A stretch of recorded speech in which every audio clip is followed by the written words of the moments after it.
جانوروں کی بولیاں بھی سمجھا کرتے تھے۔ ہرنی کہتی حضور میرے چھوٹے چھوٹے بچے ہیں، مجھے تھوڑی دیر کی اجازت دلوا دیں، میں بچوں کو دودھ پلا کر واپس آ جاؤں۔ آپ ذرا سوچیں، ماں ہوتی ہے، چاہے وہ جانور کی ماں ہو۔ اس نے یہ نہیں کہا حضور مجھے چھڑوا دیں، مجھے رہا کروا دیں، بس مجھے اتنی رعایت دیں کہ میرے بھوکے بچوں کو میں دودھ پلا کر آ جاؤں۔ اب ایسا تو کبھی ہوتا نہیں ہے کہ کسی جانور کو کوئی پکڑ کے آ جائے، چھوڑ دے، وہ پھر واپس آ جائے۔ پیارے آقا علیہ الصلوۃ والسلام نے فرمایا کہ اگر تم واپس نہ آئی تو کیا گارنٹی ہے؟ واپس نہ آئی تو وہ ہرنی کیا کہتی ہے، بڑا میسج ہے اس میں۔ وہ ہرنی کہتی ہے حضور اگر میں واپس نہ آؤں تو مجھ پر اللہ تعالیٰ کی ایسی لعنت ہو جیسی اس شخص پر لعنت ہوتی ہے جس کے سامنے آپ کا ذکر ہو اور وہ آپ پر درود نہ پڑھے۔ اب ذرا سوچیں، اور حضور اگر میں واپس نہ آؤں تو مجھ پر ایسی لعنت ہو جیسی اس شخص پر ہوتی ہے جو نماز تو پڑھے مگر دعا نہ مانگے۔ یہ بات سمجھنے والی ہے۔ اچھا، اب نبی پاک علیہ الصلوۃ والسلام نے اس شکاری سے فرمایا اس ہرنی کو چھوڑ دو، یہ تھوڑی دیر میں آ جائے گی۔ کہ حضور کیا گارنٹی ہے کہ یہ واپس آئے گی؟ فرمایا میں ضمانت دیتا ہوں۔ وہ پہلے ہی دیکھ رہا تھا کہ یہ کیسی عظیم ہستی ہے، ان کو دیکھ کر ہرنی باتیں کرنے لگ گئی ہے، یہ گارنٹی دے رہے ہیں تو واپس آنا ہے اس نے۔ اس شکاری نے ہرنی کو چھوڑ دیا۔ کبھی ہسٹری میں ایسا ہوا نہیں ہے کہ کوئی شکاری کسی پرندے کو، کسی جانور کو گرفتار کر لے، چھوڑ دے اور تھوڑی دیر کے بعد وہ جانور آ کر خود سرنڈر کر دے۔ مگر زمانے نے یہ منظر دیکھا کہ ہرنی دوڑتے ہوئے نظروں سے اوجھل ہو گئی، آقا بھی وہیں کھڑے ہیں، شکاری بھی وہیں کھڑا ہے۔ تھوڑی دیر ہوئی تو ہرنی دودھ پلا کر واپس آنے لگی ہے۔ واپس آ کر اس نے اپنے آپ کو سرنڈر کیا، شکاری نے پھر پکڑ لیا۔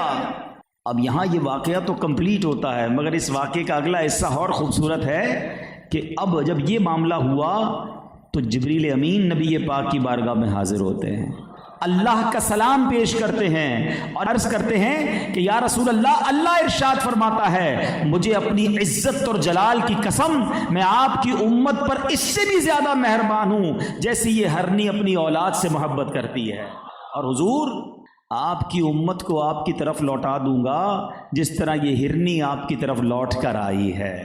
میں اور کچھ بیان نہ کروں نا، صرف اسی حدیث پر بات کرتے رہیں تو بہت ہے۔ کتنی ساری باتیں یہ ایک واقعہ سکھا رہا ہے۔ سب سے پہلے سمجھو میرے آقا کی شان کیسی ہے، جو نبی ہرنی کی فریاد سن کر مدد فرمائے، امتی کی فریاد سن کر کیوں نہ سینے لگائے، کیوں نہ ہماری مشکلیں آسان فرمائیں۔ ذرا سوچو، جانوروں کا بھی یہ ایمان اور عقیدہ ہے کہ سرور کائنات علیہ الصلوۃ والسلام اللہ کے سچے نبی ہیں اور ہماری پکار سنتے ہیں۔ اور دوسری بات، جن دو باتوں کی طرف اس ہرنی نے بات کہی کہ حضور مجھ پر ایسی لعنت ہو جیسی اس پر لعنت کہ جو آپ کا ذکر سنے اور درود نہ پڑے۔ یہاں بڑی اہم بات سمجھنے والی ہے۔ درود پاک کی فضیلتیں تو بہت بیان ہوتی رہتی ہیں اور ہوتی رہنی چاہیے، مگر اس کا یہ تصویر کا دوسرا رخ بھی پتہ ہونا چاہیے کہ جو لوگ بالکل درود نہیں پڑھتے، پیارے آقا علیہ الصلوۃ والسلام کا نام سنیں گے پھر بھی نہیں پڑھتے، اپنی کتابوں میں، اپنی جگہوں پر بھی جہاں نبی پاک کا نام آتا ہے وہاں بھی شارٹ فارم ماد اللہ یوز کر رہے ہیں، سعود لکھ دیں گے۔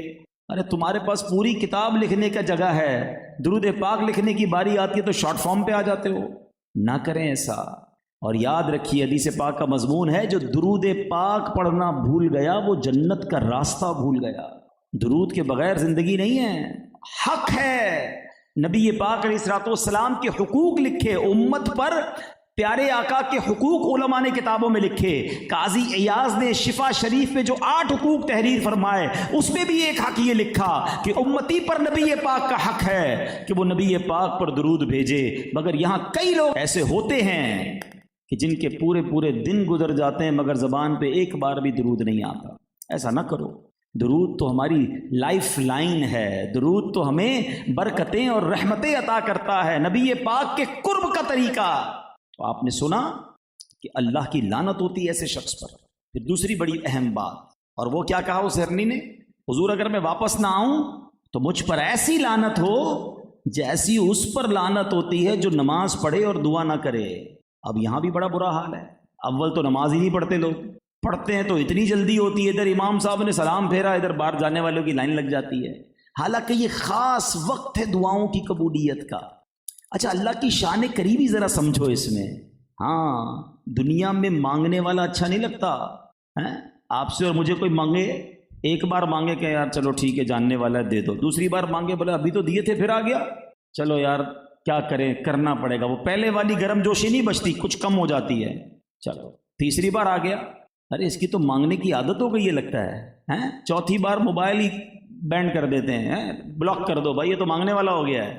یہ ہے دنیا، یہ ہے دنیا والے، مانگو تو اچھا نہیں سمجھتے، کریم کی شان دیکھو جو جتنا مانگتا ہے رب اسے اتنا قریب فرما لیتا ہے، اسے اتنا پسند فرماتا ہے، جو نہیں مانگتا اللہ اس سے ناراض ہوتا ہے۔ فرق دیکھو دنیا والوں میں اور میرے رب کی شان کریمی کا۔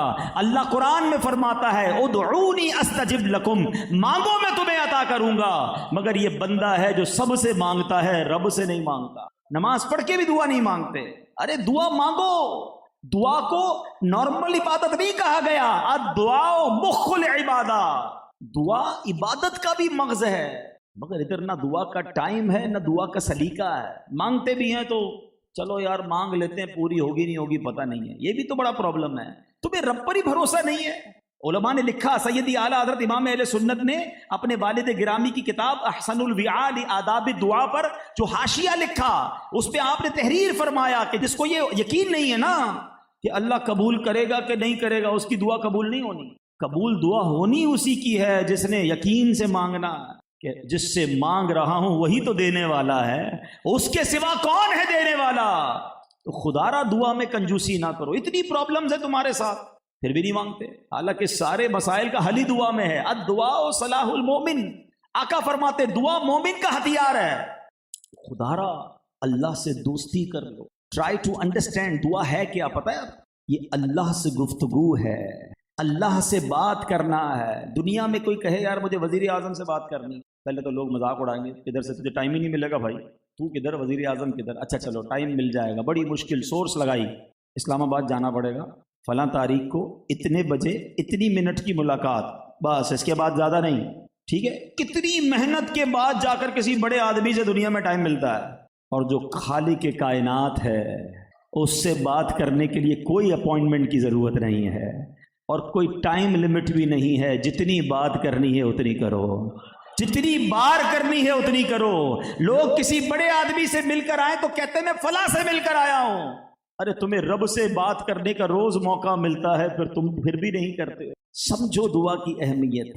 مولا علی شیر خدا کس طرح سمجھاتے ہیں، فرماتے ہیں جب میرا جی چاہتا ہے میں اللہ سے بات کروں تو دعا کرنے لگ جاتا ہوں، جب جی چاہتا ہے رب مجھ سے بات کرے تو قرآن پڑھنے لگ جاتا ہوں۔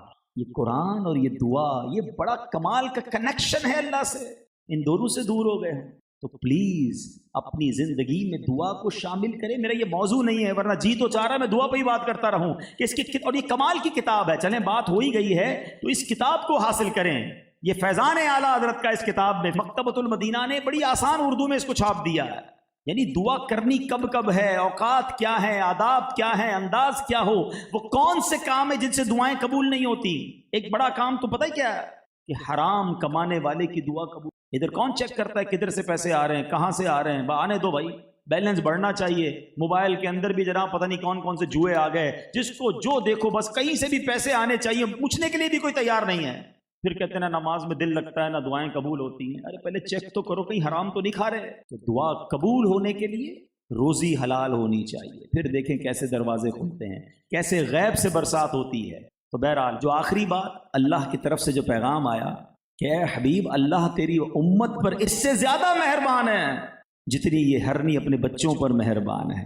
تو یہ ہے میرا مولا جو ماؤں سے زیادہ، ماں جتنا اپنے بچے سے محبت کرتی ہے نا وہ اس سے زیادہ اپنے بندوں سے محبت فرماتا ہے۔ اب ہم ہیں کہ اللہ کی بارگاہ میں سر نہیں جھکاتے، تو امید ہے کہ درود پاک کی اور دعا کی اہمیت سمجھ آئی ہوگی۔ نیت کریں کہ روزانہ کثرت کے ساتھ درود پاک پڑھیں گے۔ آئیے مل کر محبت کے ساتھ بآواز بلند درود پاک پڑھ لیں۔ صلو علی الحبیب صلی اللہ تعالی علی محمد صلی اللہ علیہ وسلم۔ آج جو میرا موضوع ہے وہ بہت آسان طریقے سے ہم کس طرح نیکیاں کما سکتے ہیں۔ سب سے پہلے تو نیکیاں کمانے کا ذہن بناؤ۔ میں نے اور آپ سب نے دنیا سے جانا ہے، لیکن کچھ لوگ زندگی ایسے گزار رہے ہیں جیسے مرنا ہی نہیں ہے۔ ان کے ٹائم ٹیبل میں سب کچھ ہے مگر ایسا کوئی پلان نہیں ہے کہ بیچ میں مر گیا تو قبر کیسی ہوگی. نیو کراچی میں رہتا ہوں، تھوڑے پیسے اور بنا لوں تو مکان بڑا کرنا ہے، اور پیسے ہو گئے تو اور اچھی سوسائٹی میں ٹرانسفر ہونا ہے. مستقبل کے 5 سال کا پلان ہے، 10 سال کا پلان ہے. ارے مرنے کا پلان ہے کہ نہیں؟ اور پھر جس قبر میں جانا ہے وہ قبر روشن ہوگی کہ نہیں؟ ادھر میرے اور آپ کے صرف اعمال کام آئیں گے. پلیز سمجھو بات کو. قبر میں کوئی تجوری نہیں ہے، کفن میں کوئی جیب نہیں ہے، یہ سب ادھر رہ جائے گا. میں اکیلا جاؤں گا اور میرے اعمال جائیں گے. آج میں اور آپ کسی شہر میں، ملک میں جانے کا پلان بنائیں. کوئی پنجاب جانے والا ہو، کوئی ناردرن ایریاز میں لوگ جا رہے ہیں، کوئی بیرون ملک جانا چاہتا ہے. کیا کرتے ہو آپ؟ یار موسم کیسا ہے آج کل، کپڑے کیسے لینے ہیں، بیگ کتنا بڑا ہوگا. 4 دن کا سفر ہے تو چھوٹا بیگ، 15 دن کا سفر ہے تو بڑا بیگ، سردیاں ہیں تو جیکٹ بھی ڈالتے ہیں. کون سی کرنسی چلے گی، وہ پیسے بھی لیتے ہیں. 5 10 15 دن کے سفر کی تیاری کے لیے سب تیاری ہے. ایک ایسا سفر کرنا ہے مجھے اور آپ نے جو 5 10 15 دن کا نہیں ہے. اچھا، اس سفر میں تو دوست، فیملی، بہت سارے لوگ شامل ہو سکتے ہیں. ادھر کئی ملک میں پہنچ گئے، پیسے ختم ہو گئے، فون کر کے منگوا سکتے ہیں. انٹرنیٹ کے ذریعے آپ کو چیزیں مل جائیں گی. میں جس سفر کی بات کر رہا ہوں اکیلے جانا ہے، وہاں کچھ منگوا نہیں سکتے. جو کر گئے نا وہی ملنا ہے. یا تو کام ایسے کر جاؤ جو ادھر ملے، یا جو ساتھ لے جاؤ گے وہ ساتھ جائے گا. اکاؤنٹ کلوز ہو جائے گا. مگر اس سفر کی کون تیاری کر رہا ہے؟ کون اس کی فکر کر رہا ہے کہ یار ادھر کون سی کرنسی کام آئے گی، کون سے اعمال کام آئیں گے؟ میرے میٹھے اسلامی بھائیوں، پہلے کے زمانے میں کیا ہوتا تھا؟ لوگ کسی کے جنازے میں جاتے تھے. آج ہم کسی کے جنازے میں جائیں تو ہمیں پتہ کرنا ہو کہ یار میت کا بیٹا کون ہے یا میت کا رشتہ دار کون ہے، تو ہم دیکھتے ہیں یار کون رو رہا ہے یا کس سے لوگ مل رہے ہیں. ہماری نشانی یہ ہوتی ہے کہ یار یہ لگتا ہے میت کا کوئی وارث ہے. پہلے کے زمانے میں میت کا وارث ڈھونڈنا بڑا مشکل ہوتا تھا. کیوں؟ سارے ہی رو رہے ہوتے تھے. کیوں رو رہے ہوتے تھے؟ میت سے پیار ہوتا تھا؟ نہیں، سب کو اپنی قبر یاد آتی تھی کہ یہ مر گیا، میری باری ہے. قبرستان جاتے تھے تو ہال آتا تھا، قبر دیکھتے تھے تو نیند اڑ جاتی تھی کہ اسی قبر میں مجھے اتارا جائے گا. اتنی گرمی کے دن چل رہے ہیں، لائٹ چلی جائے تو کیا حال ہوتا ہے؟ جنریٹر لگائے ہیں، UPS لگائے ہیں، AC لگائے ہیں لوگوں نے. کسی طریقے سے گرمی والی رات نہ گزرے. تم سے ایک رات بغیر پنکھے کے نہیں گزرتی. سوچو قیامت تک جس کی قبر میں آگ بھڑکا دی گئی وہ کیسے گزارے گا وہ راتیں. ارے جس کو یہاں گرمی لگتی ہے اس کو تو قبر کی گرمی کی زیادہ فکر ہونی چاہیے نا، کہ اللہ کرے قبر بھی باغ و بہار بن جائے، قبر بھی جنت کا باغ بن جائے. ادھر نرم بستر ہے تو قبر میں بھی جنتی بستر مل جائے. ادھر ایئر کنڈیشن لگایا ہوا ہے، قبر میں بھی جنت کی کھڑکی ہو جہاں سے ٹھنڈی ٹھنڈی جنت کی ہوائیں آئیں. اکیلے سفر کرنے میں تمہیں مزہ نہیں آتا، اس قبر میں جنت کی نعمتیں ہوں، اس کی تیاری نہیں کرو گے تو وہ اکیلا سفر کیسے کٹے گا؟ پلیز اس کے بارے میں سوچئے، پلان کیجئے. اور بزرگوں نے پتہ ہے کیا پلان کیا ہوا تھا؟ انہوں نے زندگی کی ایک ایک سانس کا حساب رکھا تھا کہ زیادہ نیکیاں کر لیں، زیادہ ثواب کما لیں. ہر کام کا ایک سیزن آتا ہے. جب سیزن آتا ہے نا، بندہ کہتا ہے ابھی گھومنا پھرنا نہیں ہے بھائی، ابھی سیزن کا ٹائم ہے. جب تمہارا کسی بھی کام کا سیزن آتا ہے، بندہ کہتا ہے یار یہ دن کام کرنے کے، آرام بعد میں. سچ بتاؤں، جب تک سانسیں جاری ہے نا، نیکیوں کا سیزن جاری ہے. کر لو جتنی کرنی ہے. مر گئے نا، ایک بار سبحان اللہ کہنے کا موقع نہیں ملے گا، ایک بار 2 رکعت نفل پڑھنے کا موقع نہیں. ابھی چانس ہے، ابھی سمیٹ لو نیکیاں. مگر ابھی فضول کاموں میں پڑے ہوئے ہیں. کئی بزرگوں کے بارے میں آتا ہے وہ کھانا نہیں کھاتے تھے، ستو پیتے تھے. روٹی چاول یا ایسی کوئی چیز کھائیں تو پوچھا کہ آپ کیوں یہ ہر وقت ستو پیتے ہیں؟ فرمایا میں نے کیلکولیٹ کیا کہ روٹی کھاتا ہوں تو ٹائم زیادہ لگتا ہے، ستو پیتا ہوں تو تھوڑا ٹائم بچ جاتا ہے، 90 تسبیحات زیادہ پڑھ لیتا ہوں. ایسا کیا تھا بھائی؟ نمازیں بھی پڑھ رہے تھے، روزے بھی رکھ رہے تھے، اتنی تسبیح، اتنا ذکر. وہ جانتے تھے سیزن لگا ہوا ہے، جتنی کما لوں گا نیکیاں قبر میں کام آئیں گی، جنت میں اعلیٰ درجہ ملے گا. دے نو اٹ ویری ویل. ہم کہتے ہیں پیسے کمانے کا سیزن ہے. سوچو فرق کتنا. ایک بزرگ کے بارے میں آتا ہے آپ اتنا اللہ کا ذکر کرتے تھے، جس جگہ سے نکلتے نا ان کی زبان ذکر اللہ سے تر رہتی تھی. ایک بار ایک سڑک سے گزرے، پھر واپس آئے، پھر گزرے تو کسی نے کہا ابھی تو آپ گزر کر گئے تھے، پھر کیوں واپس آئے؟ فرمایا میں جب اس گلی سے گزرا تو ذکر اللہ کرنا رہ گیا تھا. میں چاہتا ہوں میں زندگی میں جدھر جدھر سے گزروں ہر جگہ کو ذکر اللہ کا گواہ کرتا چلا جاؤں. یہ مائنڈ سیٹ تھا. اب اسی بات سے اگر میں ایک بات سوچوں کہ ان کی تو یہ تمنا تھی کہ جدھر جدھر سے گزروں میرے نیکیوں کی وہ جگہ گواہ بنے، مگر ہم میں سے کئی لوگ ایسے ہوتے ہیں جو جدھر جدھر جاتے ہیں ادھر جا کر گناہ کرتے ہیں، ان تمام جگہوں کو اپنے گناہوں کا گواہ کر رہے ہیں۔ ایک تو بڑا وبال یہ میوزک آ گیا ہے، گاڑی کے اندر ٹیپ لگایا، گانے بج رہے ہیں، گھر سے آفس گئے، سارے راستے کو گناہ کا گواہ کر لیا۔ یہ زمین گواہی دے گی، یاد رکھنا۔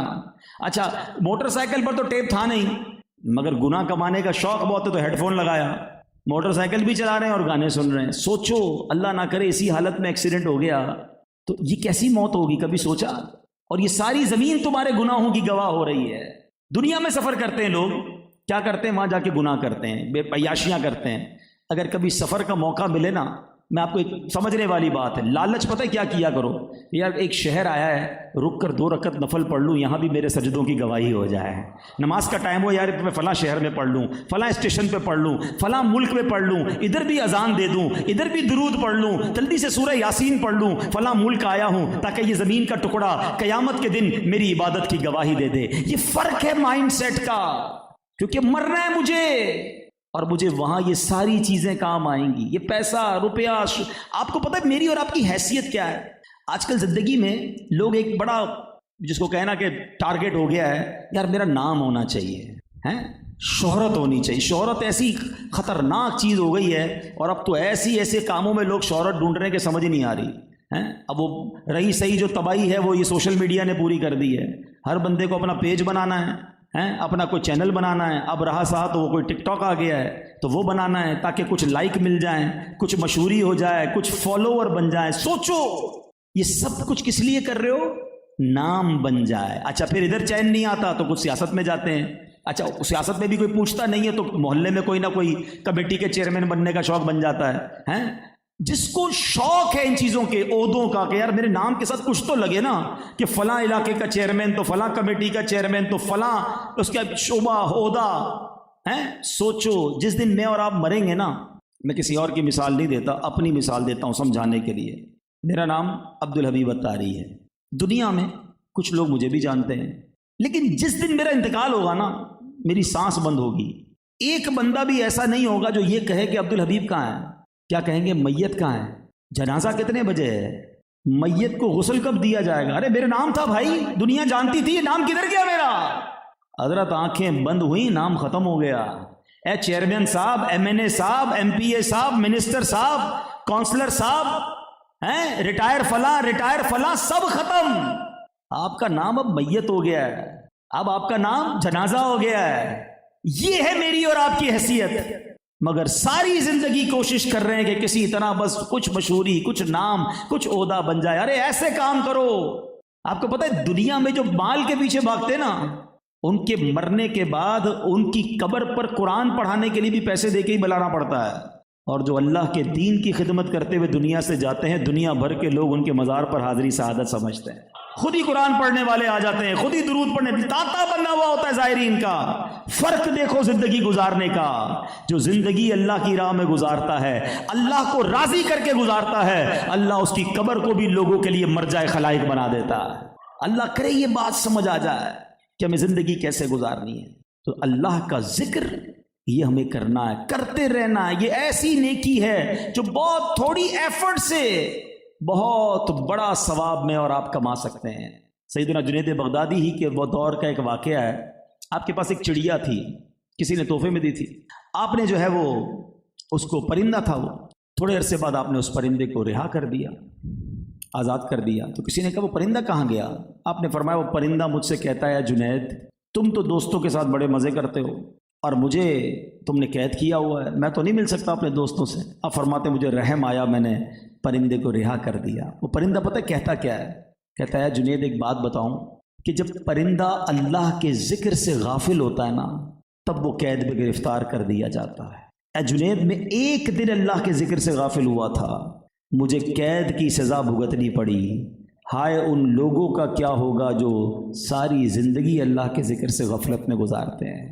کتابوں میں لکھا علماء نے، درخت پر آرا جب ہی چلتا ہے، درخت کٹتے نا، فرمایا درخت پر آرا جب ہی چلتا ہے جب وہ درخت ذکر الہی ترک کر دیتا ہے۔